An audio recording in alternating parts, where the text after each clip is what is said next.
Good afternoon. It is Friday, March 3rd, and I don't have a lot of time for this intro because today I'm going to react to a 20-minute documentary about myself. It's incredibly self-indulgent, and I am not very comfortable with this. I haven't watched this since it was made. It's a documentary made by an aspiring filmmaker at the time by the name of David Silverberg, who had done a documentary about Respawn previously, and then he did this one first. I'm not sure. But it was released pretty shortly after I quit working for the company Machinima as a salaried position.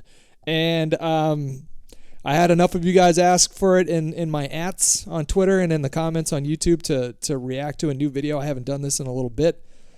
So here we go. Let's fucking jump into this thing. The following short documentary is about Sean Hutch Hutchinson. This project began production during the first few months after Hutch decided to leave YouTube before his recent return on August 7, 2012, which means that this documentary focuses on the time from when Hutch first started YouTube to when he announced his departure from it on April 4th, 2012. So yeah, when I retired back then, I had announced it as like, I'm fucking done. I don't want to do YouTube anymore. I don't want to do this whole thing.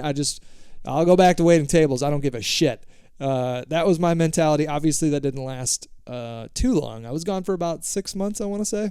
So yeah, with that in mind, I hope you enjoy what you are about to see. Thank you, David. Let's get into this.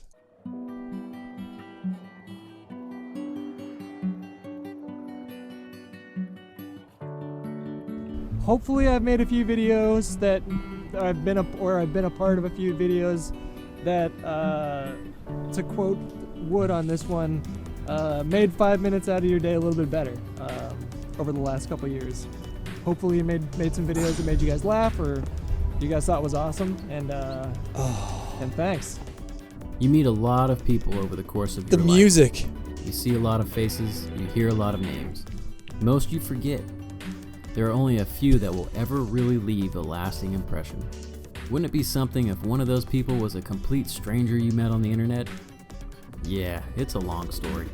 Man, okay, so yeah, I think those are real comments left on the Goodbye Respawn video that I did. I can't pause this too often to talk about this stuff because this video is so long. It feels really weird to see, even to this day, to see people write with like that much admiration. It's a very peculiar feeling that I don't know. I didn't say that right. Peculiar feeling that it's really hard to put into words. It's almost like you guys ever heard of imposter syndrome, where even if you're good at something, you have it in your head that you can't be that good. Maybe your self-esteem is like not where it should be or whatever. Oh, this is getting way darker than I wanted to be. That's kind of how I feel right now. Where like, and that's how I felt at the time reading these comments, where it was like, so many people were saying these incredibly nice and positive things about me, and how I felt about myself was like that big.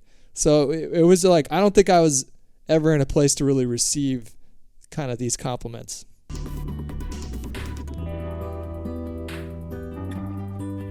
I'm playing Modern Warfare 3 right here. I remember this. He was filming me then, and this was at the worst of it. What's up, guys? My name is Hutch. I make Call of Duty videos, and I put them on the internet.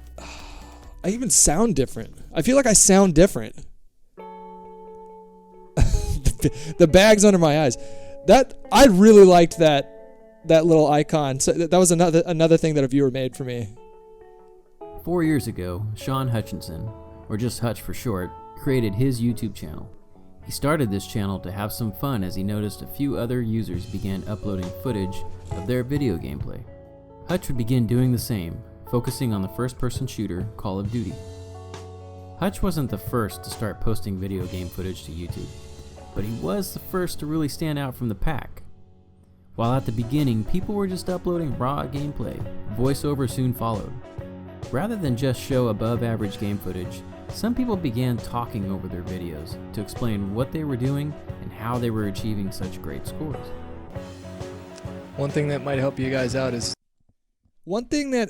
so the legend goes that I think Blame Truth might have been the first person to well, even like there had been people that had done voiceover over their gameplay, but the legend goes, I'm told that Blame Truth was the first one that started doing gameplay commentaries, but I wasn't watching his channel at the time. I was really focused on what I was doing.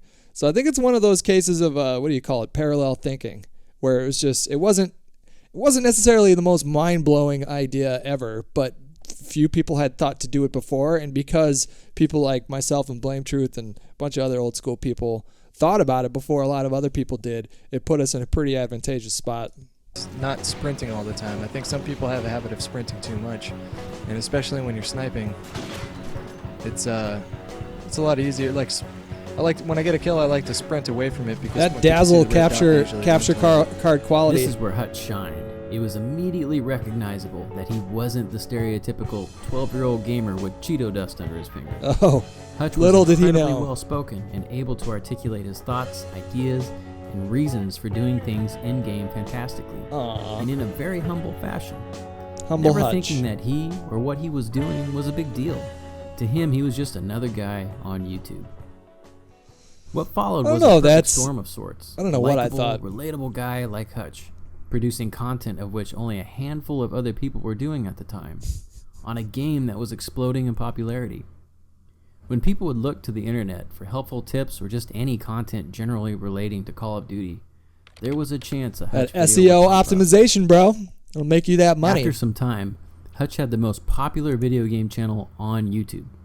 Tens of thousands of people. I don't know if that's true either. I think I had the biggest at the time Call of Duty structured channel on around YouTube. Gaming. So you have a successful YouTube channel that's growing rapidly and drawing new eyes every day. Oh man, What I look do you so do? young. Well, in Hutch's case, he pointed those eyes in the direction of other content creators Eat he a enjoyed sandwich, and man. shared that spotlight. So I'd like to take this opportunity now to showcase some other gameplay commentary guys on YouTube. I can't even listen to myself. What do I do? Tell me in the comments. Do I sound different to you then than I do now? I feel like I'm mumbling a lot more then. Working with Sark and Wood, because they had a background in production, they would always tell me to project. Whenever we did any kind of skit, like speak loudly, which sort of flew in the face of what I was used to, just kind of recording these commentaries in my apartment. But now I think that just got so ingrained in me that I try to project when I do these things now. And to his point that he was making, I recognized really early on the value of collaboration. I knew that would lead to something big.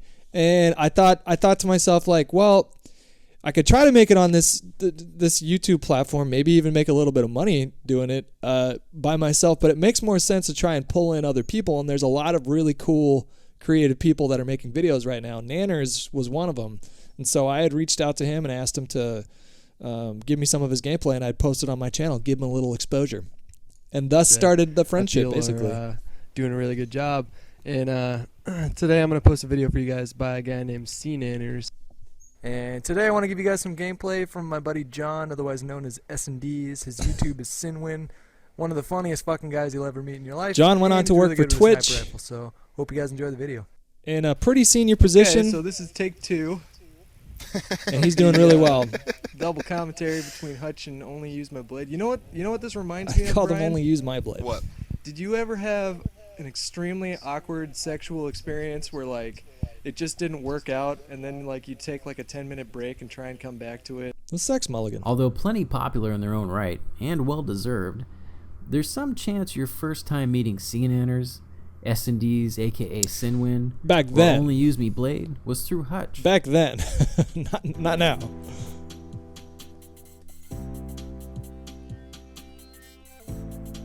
The gaming scene on YouTube began growing larger and larger, and many people were watching, none of whom were more important than the folks over at Machinima. Machinima, a For video gaming on entertainment YouTube, company sure, with that's true. content focused on gaming and its audience, had been on YouTube for a number of years, publishing in-house as well as viewer-submitted videos. These videos, however, were primarily focused on the art of Machinima that the company was named after. To give you the basic version, Machinima is a combination of the words machine and cinema, and is the use of 3D engines, most of the time being video games, to create original shorts. As the popularity of videos simply featuring gameplay and voiceover, or gameplay commentary as most people refer to it as now, continued to grow, it began to leak onto the Machinima YouTube channel. and the guys that made proper machinima videos where they would try to tell a story through a video game engine, let me tell you, man, they fucking hated me. They hated us. They hated me. These commentaries that took about 20 minutes to throw together, and on my computer it took a long time to render, but it only took like 20 minutes to edit. We're getting more views than videos that people were spending sometimes 1, 2, 3 months on. And I recognized that people wouldn't like me, and it bothered me because there was nothing I could do about it. Because I enjoyed what I was doing, and I didn't think there was anything wrong with what I was doing, but I also understood why these other guys were getting frustrated. And that's eventually why Machinima broke off and made their own channel. He'll probably get to that. And it was an immediate hit. What Machinima decided to do because of this would go on to change Hutch's life forever. This is true. Typing. Oh, I didn't see you guys come in. I'm Mr. Sark. I'm at Machinima.com headquarters right now. Obviously, you can see by all the work I'm doing behind me. If you're watching this, then you have found your way to Machinima Respawn, which is our new YouTube channel that focuses on kick-ass gameplay submitted to us by you guys. With Respawn, Machinima looked to build a commanding presence in the quickly... During his first, I think, 3 weeks working as the host of Machinima Respawn, Sark said on camera, I would rape my mother to death for $2,000. That's how different the landscape was in 2000 and whenever this was. This was 2009 or 2008. No way you could say that now. growing gameplay space. And how would they achieve this? Well, simple. Gather the top gameplay content producers on YouTube and pay them to submit content for the channel. And by doing so, migrate their audiences over to Respawn. Hey kids, so I got an interesting email today from a little company called Machinima.com, and they actually offered me a partnership, or a sponsorship I think is what they called it, to provide them with content, meaning the videos that I make. One of the first to have this offer extended to them was Hutch. The fuck else is Boy, this? do people like Hutch. What else does You that see, mean? Not only did Respawn benefit from the influx of viewers brought on by the different content producers, the producers themselves benefited heavily as well. Oh, yeah. Respawn introduced fans of one YouTuber to another, and another, and another. Oh man, that's in my apartment in San Francisco. Hutch would continue posting Call of Duty gameplay commentaries to Respawn and his channel, giving tips and I spent so much time playing and capturing Modern Warfare 2 and building the channel because I was watching the channel build that the girlfriend I was with at the time, she was just like, she dropping all these hints like, I want you to be more a part of my life. I want you to do less of that. I want you to, be more present with me. And I'm like, well, I got this thing and it's getting really big, so I need to focus on this. It'll benefit both of us, I promise. It took her a month and a half to cheat on me, which led to me taking this job in the first place. helping new players. But how many tips can you really give? And how many times can you talk about the same game? Gameplay commentaries used to be, at least for me, just talking about what was going on in the game, like, oh, I'm playing on. So that answers my question. So this interview, this part of the documentary, this was rock bottom. And I don't know if you can see it in my eyes, but like, that's like 2 hours of sleep a night. Just nothing but stress, nothing but doubt and uncertainty. Oh my God, it was so bad. But I'm going to give myself a pat on the back for being a trooper and sitting down for that whole fucking interview. I'm fucking bug, and I'm using the M40. This gun's awesome, and you want to watch down that sideline over there. But then it turned into like, I don't know how many times you can talk about the map bog or an M40, but like you can't really talk about those things. Why does my face look video greasy? you make. And so I ended up just talking about what was up in my life. This was nothing new to YouTube, as people had been recording daily activities I'm holding from the their mic. lives from the beginning. This was very Look new at that. to the What am I little doing? gaming corner of YouTube at the time. Content producers played games and talked about them. Viewers tuned in to hear these thoughts, learn some tips, and see some high scores. Geometry Wars. That's it. It's what separated a YouTube gamer from a YouTube video blogger. They both posted very different content for very different audiences. Hutch began to blur that line, however. Video games is like the great unifying factor, right? And so if you break that barrier of, I don't know, familiarity right away, then people are more receptive to other things. You know what? I'm not going to talk about the gameplay today. I've got a special guest with me. Got the 2-time national Call of Duty champion on the women's division of the Deserto Sports League, Debbie Hutchinson. Hello. Do you feel proud of all your accomplishments within the Call of Duty community? Oh, absolutely. Oh, Mom. Why don't you tell them who you really are? I'm Hutch's mom. Instead of talking tips over gameplay, the talking began to shift to whatever he had on his mind and whatever he was feeling at the time. Doing these things brought down the wall that YouTube inevitably creates. The content producer produces the content and the viewer watches it. End interaction. But not here. There's a big difference between being spoken at and spoken to. It's the difference in simply showing up What to be is with entertained the camera and showing frame? up because you feel a connection to what you're watching. If we're talking video games, it's the difference between, let's say, ironically, a Call of Duty where you pop the disc in, shoot people, and check out. This is And a like game some Inception BioShock music in the that background. emotionally invests the player into the story. Feeling that connection, although some bad came with the good, the news Hutch would share with his viewers next would make them very, very happy. Alright, so I guess this is my little update video. I've had some news that I wanted to share with you guys for quite a while now, but I haven't been able to talk about it until now. So not even 2 days after I'd come home from San Francisco, What a whirlwind. I got a phone call from Machinima offering to fly me down and talk to them. What in a person. whirlwind And then that was. I get pulled into the office by two guys that have, two guys that are up there in the totem pole. And I sit down and they talk to me for about 5 minutes about how well my videos have been doing and how happy they were to have me on board. And at the end of that conversation, I was offered a job to work for Machinima. Full-time job, salary. That was the benefits, dream, things like man. That was the fucking dream. That was the fucking Looking for a change dream. of scenery, Hutch reached out to Machinima to see if they had a place I for felt him. like I won the lottery when After that a couple of happened. test runs working on the Respawn show with host Mr. Sark, it was clear the chemistry was there and the audience loved the pair together. We actually fucked Soon each other after, shortly Machinima after brought filming Hutch in that. full-time as a producer and host for the Respawn channel. I got you a little present. He gives great head. Go ahead, come on. I'm just gonna open say it. that. Oh, you can't because you're not here. I'll open it for you.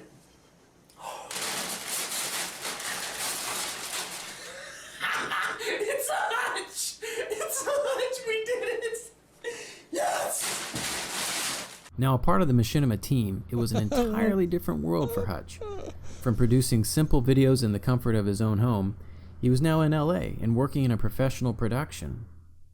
While many good times were ahead, there would be plenty of challenging moments as well. There's been many situations. For the most part, it with was Game awesome Machinima in the where I beginning. was totally fucking terrified. Like when you go to E3 and you're supposed to interview some developer about a game that you don't hated know about, interviews. You have zero experiencing. When I would do these interviews, I think I remember this one. Was this the one for CSGO? This might have been the one for CSGO. I had this thing, this nervous reaction when I would interview someone where my neck would lock up and I could barely move it. It was like this physiological stress response that I would get. And then I'm holding the mic for the other guy and I'm trying, and it happened like multiple times, and I'm trying to keep my neck from locking up, and I'm all the while being concerned that people can notice that my neck was locking up. It was like this really stressful experience to interview people, especially about games that I wasn't too familiar with, you know? Or experience in interviewing, or Yeah, this was CSGO. Look at my neck. just, I don't I'm know. freaking out right That's there. sort of an exchange with no prior knowledge, but you just do it. You pretend like you know what you're doing, and then take notes afterwards, and then the next time it's easier. Aside from That appearing part on is true. It camera does get practically easier. every day to host Respawn, a challenge in itself at first, Hutch would also be providing Machinima with event coverage and interviews, all things he had no prior experience with. This presented opportunities for Hutch Oh to speak with God! people My like interview with Josh Olin, Olin, the I had former like a Treyarch community manager. I had like a Chris Farley moment. You remember? You guys remember Saturday Night Live, the Chris Farley show, when he was just super shy and nervous interviewing people? I had one of those moments with Josh Olin where I was like, okay, so my next question is, oh man, I forgot the question. Can you just give me a second? And then I sat there and like stared at the ground trying to remember the question for like 5 or 10 seconds. And I think Sark jumped in and was like, why don't you talk about something? Why don't you talk about this thing? Oh, it's so bad. Or Robert Bowling, the former creative strategist at That was Activision, terrible too. and David Vonderhaar, the game I got design so director much at shit for Treyarch. that. And that. Although Hutch would interview others, some of his best came when speaking to representatives Oh, from the I Call of got Duty so franchise much shit for that because of interview his that you're knowledge watching right there. and passion for these games. Another challenge, this time tackled head-on by Hutch, was the thought of producing more mature, high-quality content. Wanting to learn more about production, What? Hutch dove right in and began working on new shows for Machinima. Well, He created yeah, Engineering Win, a show that brought a team of solid, first-person shooter players together, along with Hutch, to break down and give tips on gameplay submitted by the audience. It's a solid show. I like the pre-nade off the start, because the last thing you want is a pro getting a sniper. Lost the lead. Tied the leader. Lost the lead. Quality Time with Hutch, featuring gameplay commentary by Hutch, sometimes accompanied by a guest. Quality Time saw a particularly interesting stretch called Roundtable, where Hutch would sit down with other Machinima employees to discuss The cameras current were so events in the gaming bad world. back then. We were The first thing that I want to talk about was EA's John Wick. we were trying to get them to make the switch to HD for so long, because everything was like this 240p shit. I mean, it was like 480p. It just looked terrible. Riccatello, right? Yeah, He's the president of EA? CEO, I believe. CEO of EA. And he basically made a statement saying that with Battlefield 3, they are gunning for Call of Duty. Then there was arguably the good luck most with that. interesting and impressive series Hutch put together for Machinima, called Progression. Boom. Progression was a look at It's past my opus. Call of Duty games It's my magnum opus. leading up to the release of the newest entry for the franchise. I do that. Call of Duty 2. Where online multiplayer all began for us console folks. It was a simpler time then. One didn't have to worry about which perk to choose for the third slot, or which kill streak would work best on the map they were about to play. No sir, Call of Duty 2 was straight gun versus gun, and skill versus skill. Doesn't These age well. challenges were great for Hutch. Try as they playing COD showed 2 him again. What he was capable of accomplishing when pushed. And as mentioned earlier, while there were challenges, there were plenty of great fun moments for Hutch at Machinima. This is true.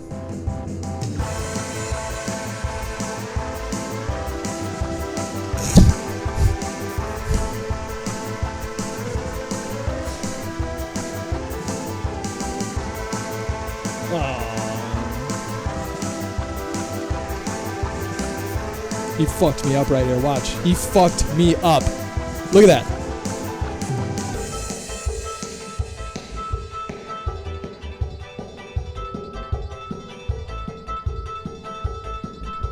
How are we gonna get into a car and not go somewhere? I'm a little unmotivated today. You've never had a day where you just don't want to fucking go out and... No, I have one of those. They just I don't want to drive anywhere. No, man, I it don't doesn't. want to... I don't want to fucking drive I'm anywhere. losing my shit right there.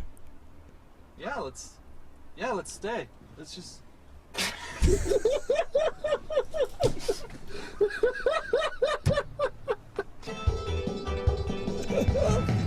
No.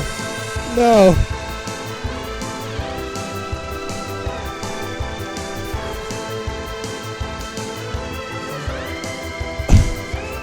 I looked like the front man for a Nirvana cover band.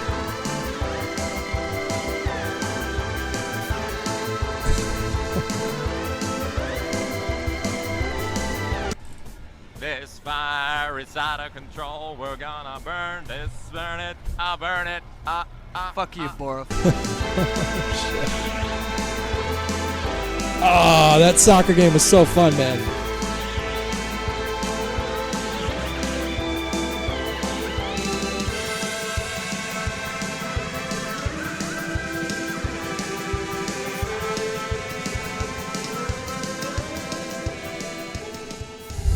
I just feel like this isn't concealed at all. Well, quit fuddling around like a.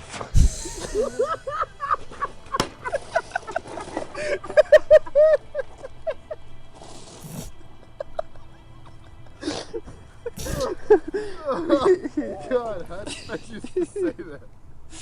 Let him move on, man. Unfortunately, all things come to an end. And Hutch's run on YouTube was no exception. After years of creating content and sharing his life with his viewers, Hutch, seemingly out of nowhere, decided it was best for him to leave Machinima, Man, that must have LA, been and YouTube altogether. That must have been real Without out of any nowhere for the explanation, viewers, man. Hutch was gone. No new video to watch the next day, nothing. Shocked and confused by this information, fans immediately began an outpouring of love for Hutch. The comment section of Hutch's last video filled up with heartfelt messages, and Goodbye Hutch began trending on Twitter. This is a as little hard people to used watch. the hashtag in tweets, recollecting their favorite Hutch moments and what he meant to them. As long as the YouTube gaming scene is alive and growing, Hutch will be known as the godfather of the gameplay commentary. The first guy plucked from the crowd and hired by Machinima, and the guy who walked away from it all. But he'll be remembered for much, much more, for the impact, no matter how big or small, he had on the people who made sure never to miss a video. For being the guy you could relate to when you were both going through a tough time, maybe you had nowhere else to go, and just listening to someone else talk about their troubles made you feel better. For being the guy that inspired you to create your own YouTube channel, to try something different, to get out of your comfort zone. For being the guy you watch mess around with Sark, Nanners, and Hollywood on Respawn, it gave you a good laugh that time you really needed it.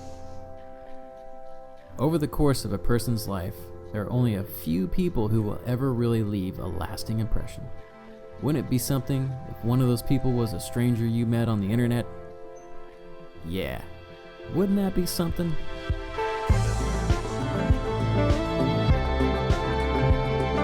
Oh, man. That last part was tough. That was tough. Look, I just want to say, if anybody has written me a message over the years, telling me that they found my shit inspiring or funny or whatever, I just want to say thank you to you guys. You guys give me the fuel to keep going. And hopefully you guys enjoyed this little retrospective. Hopefully it wasn't a little too self-indulgent. And that's going to do it for today's video. Have a good weekend.